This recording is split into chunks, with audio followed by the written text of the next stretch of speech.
Bonjour, voici la vidéo qui a pour thème les ordres de grandeur.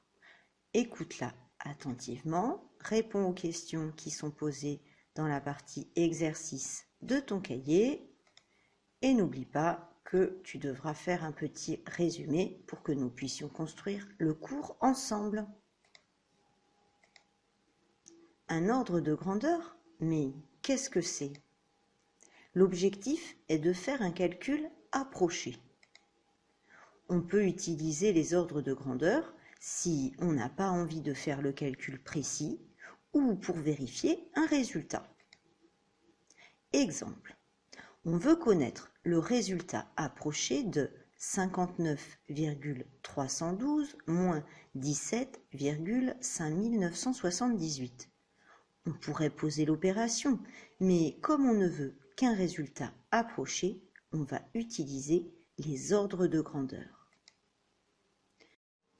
La méthode est la suivante. 59,312, on peut dire que c'est à peu près 60. 17,5978, c'est à peu près 20. 60 moins 20, c'est égal à 40. Donc, le résultat de l'opération que nous cherchons est environ égal à 40. J'attire ton attention sur ce symbole.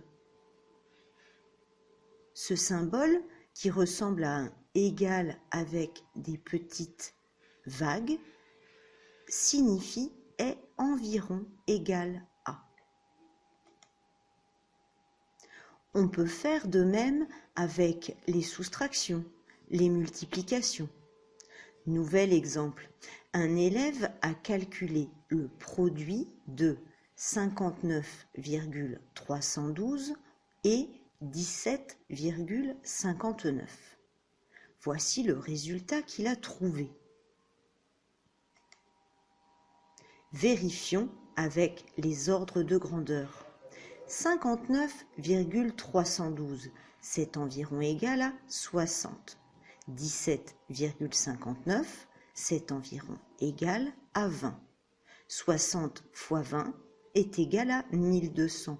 Donc le résultat du produit que nous cherchons devrait être environ égal à 1200. Or, l'élève a trouvé un résultat de 104 329,808. Le résultat est beaucoup trop éloigné de l'ordre de grandeur. On peut ainsi voir que l'élève s'est trompé. Question. À toi de refaire ce produit afin de trouver le résultat correct. Seconde question. Détermine l'ordre de grandeur des opérations suivantes. Je te rappelle que l'objectif n'est pas de calculer la valeur exacte de ces résultats, mais seulement un résultat approché. Je